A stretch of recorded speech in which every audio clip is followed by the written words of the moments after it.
Okay, final part three. Which are you? 30 or part 31, I should say. Chapter 31, part three. Okay, so we just talked about how the only way we're ever going to get to a global world, both economical, cultural, kumbaya, is through the pathway of success. And the only successful pathway has been our way, America's way. It's been the most successful of all countries in all time.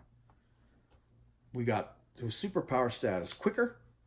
We're the wealthiest nation, we're the strongest nation, in many, many ways, most successful nation in history. And it's all due to the kind of government we have, the kind of economy we have. And the left can deny this all they want, and they can scream bloody murder that it's capitalism is this and that. And every time they talk about it, and you ask them what capitalism, they haven't a clue what it even means. They're convinced that capitalism is something that it's not, and therefore they've got it all wrong. What a shock. And then in comes the insidious ideas about socialism. Ladies and gentlemen, socialism, fascism, communism, brothers and sisters, all coming from the parent of Marxism. They are all the same. They are all left-wing ideologies. They all have basic things in very much in common. In fact, there's more in common between them than there are things that are uncommon or disparate between them. They are triplets, you might say: communism, socialism, fascism, all stemming from the parent of Marxism. Marxism failed. It failed in the 19th century. It failed to have the proletariat uprise against the bourgeois, the common worker in manufacturing and other areas around the country, around the world, rise up against the capitalist bourgeois. It never happened. And out of that failure came capitalism, communism, I mean, in a forced way in the Soviet Union. Fascism,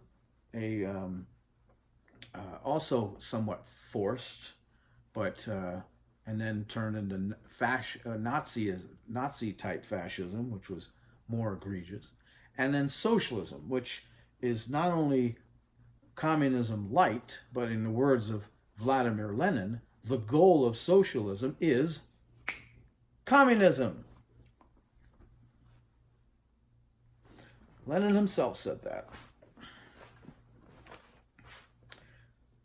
So these three evil sisters, you might call them like the Stygian witches, or if you want to use Greek mythology, or the three sisters who had turned into, Medusa and her sisters with the snakes on their head, whatever. Three evil sisters have permeated the 20th century. And in every case, they've caused death, poverty, mayhem, chaos, destruction. Every case. Communism has been destroyed for the most part. The last remnants of it are hard to find. People think of Red China as communists today. They're not Red China anymore, really. They're communists in name only. They are a mixture of many things, even free markets in some regard, but definitely state-run. So in many ways they are socialist. Above all, they are an oligarchy. They are not free. They are far from free. But whatever they are, they've managed to improve, but so did the Soviet Union for a while, until they went down the crapper because of American resolve. If we are still resolved and strong against China, they will fail eventually too, because it isn't a system that can sustain itself, not in its present form. And they've already made many, many changes away from pure communism in the late 40s and 50s. In their great leap forward to where they are today by necessity. And all these liberal idiots who keep talking about socialism as the great untried thing, or the great answer to whatever problems they have, or the great solution to whatever ails us, don't know their history, folks. They don't realize that true socialism leads to Greece and Venezuela. And they say, oh, but what about Sweden? So Sweden is not a pure socialist country anymore. It couldn't survive that way, as I've mentioned. It had to take on free markets in, big time to survive. So they are a watered down version of socialism mixed in with communism. Guess what? Or capitalism. Guess what? Capitalism, if you call it by another name, is basically free markets. You walk down the street or into a university today and say to the average student, what do you think about communism? They'll go, puh, yeah. Evil eye. You say, what do you think about free markets? They're like, okay. It's the same thing, you morons. They don't even know. They just know the big C word is the big boogeyman. And that socialism, the big S word, is the answer. It doesn't work. It's never worked. It cannot work. Whenever it's tried, truly tried, it fails. The 20th century alone had upwards of 120 million people die at the hands of one of those three evil sisters. Meanwhile, capitalism isn't perfect. No system is. No system can be, because you cannot perfect man any more than you can perfect an economy or a government. But it's the closest thing, wouldn't say to perfection. It's the best thing we've ever come up with, and it still is. Capitalism has not killed millions of people. It has not killed tens of thousands of people. It's not even a close race. Again, matter of degree. To the extent that it's killed anybody directly. I mean, you had people turning to cannibalism outside of trying to get into gulags. Under Stalin's reign of terror. Just to get three hots on a cot.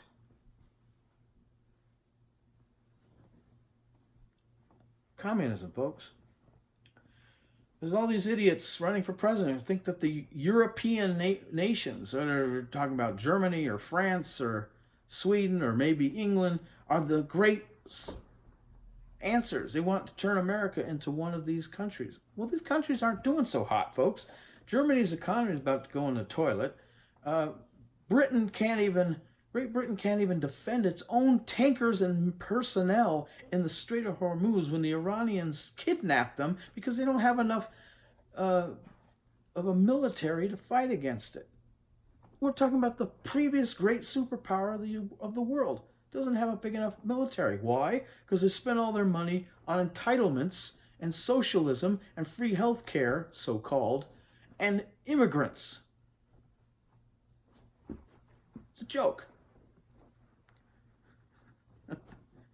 You want to be like one of those countries. I see.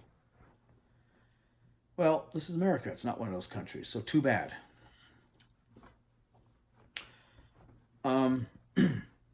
So what I say to people is this. What I'm going to say to you is this as I conclude this particular video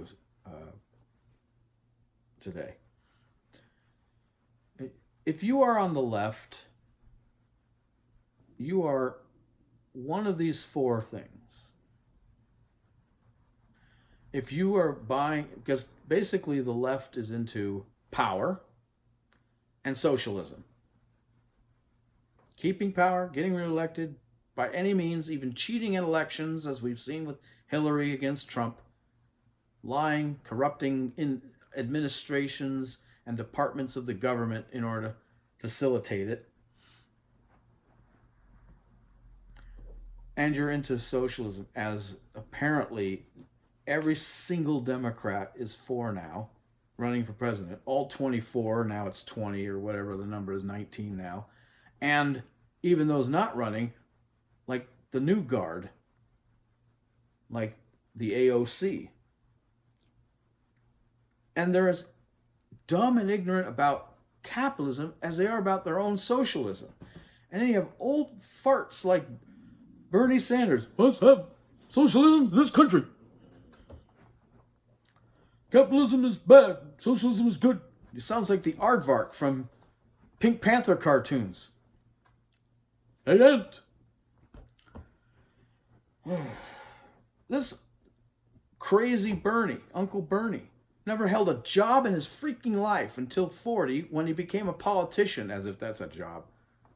Never had to meet a payroll, never had to hire anybody, never worked for anybody. And this guy's going to tell us what's the right way to run an economy? God help us. Crazy Bernie with his his socialist crap. And he himself doesn't even know what socialism really is. Not really. And he also doesn't know what America is, because America can never be socialist. This is all smoke and mirrors, folks. This is a waste of time. All the time we could be spending helping other countries become successful like us, the way we became successful, is being wasted. Time, money, energy, effort. Trying to turn a country that can't be socialist into a socialist paradise. What a waste. What an abject waste. And the people who agree with the left are either, one, lazy, meaning they are too lazy to do any research. They are uninformed about socialism, capitalism, current events going on around the world. And all they do is watch their favorite little left-wing cable news program or network program or NPR, or read the New York Times or the Washington Post, because that's what they've been told to do, because they like to be with the majority, and they like to go with the conventional wisdom, and they don't want to be felt like they're outcasts to culture or society, so they just go with the flow. They don't have any ideas of their own. They can't think critically. They are completely intellectually lazy, and so they get caught up in the socialist movement, if you will. And if they're not lazy, they are number two, stupid. Meaning they are not uninformed, they are misinformed. These are usually the category by which millennials and Gen Zers fall under, because they have gone through now their entire scholastic careers, including college, being told lie after lie after lie, reading textbooks that have been manipulated by the left, the NEA, National Education Association, by the culture, stripping out context that would make what they believe to be the truth not the truth, in favor of the real truth.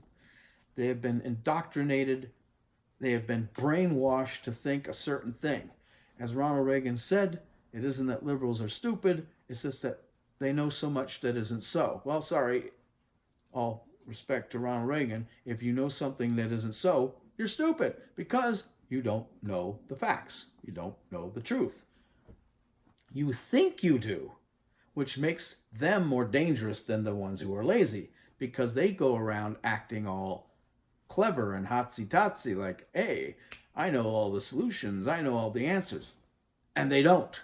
I know about capitalism, and I know about socialism and communism, and they don't.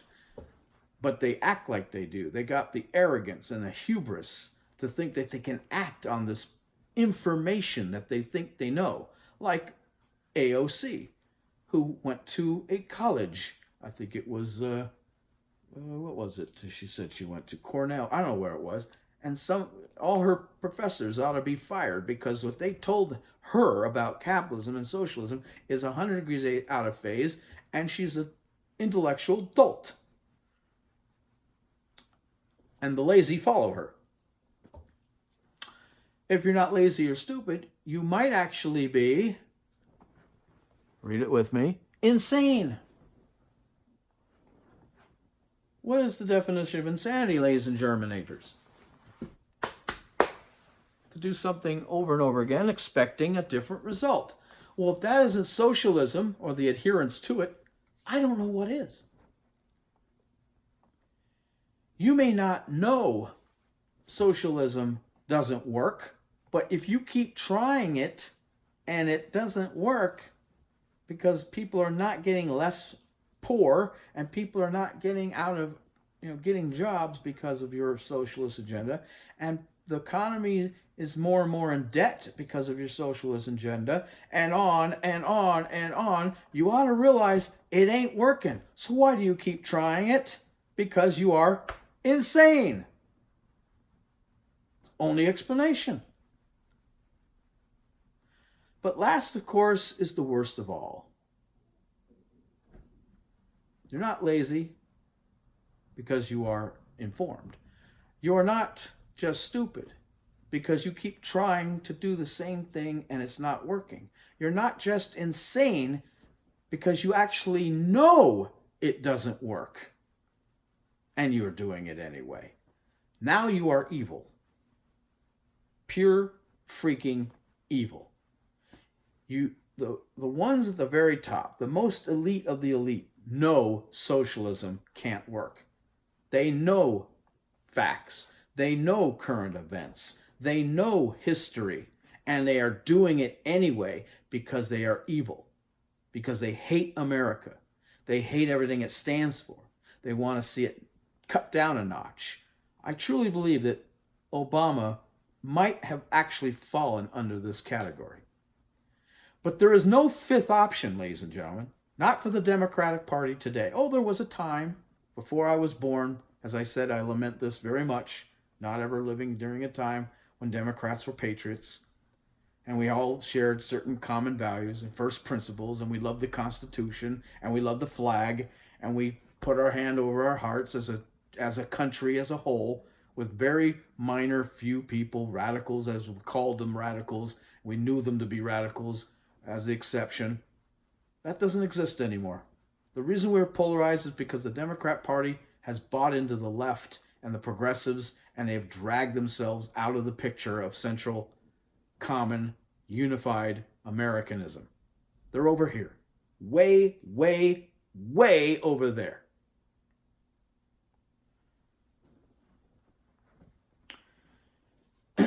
And there is no other kind of Democrat anymore. They're not allowed to be in the party anymore. Just ask Zell Miller. Just ask Joseph Lieberman. You're not allowed in the party anymore. You are ostracized. You are kicked out. You're marginalized. You're made fun of. There are no moderate Democrats anymore. I heard someone saying, oh, he's a conservative Democrat. I said, what the hell is that? That's an oxymoron, just like democratic socialism. Another way to hide the fact that you're trying socialism, insane, over again, is putting a new name on it and trying to make everyone think, oh, this time it's going to work. It didn't work before, okay, it's going to work this time. Because we're smarter than everyone in history has ever been. And we're more clever, and we're more dedicated, and blah, blah, blah. No, you're an idiot. There's no such thing as democratic socialism because socialism isn't democratic. What a stupid, oxymoronic term. You are either uninformed, misinformed, nuts, or evil. That is the Democrat Party in a nutshell. Which one, lefty, are you? Which one, Democrat, progressive, radical, whatever you want to call yourself? Which one are you? Lazy, stupid, insane, or evil? Those are your four choices. Prove me wrong. See you on the next one.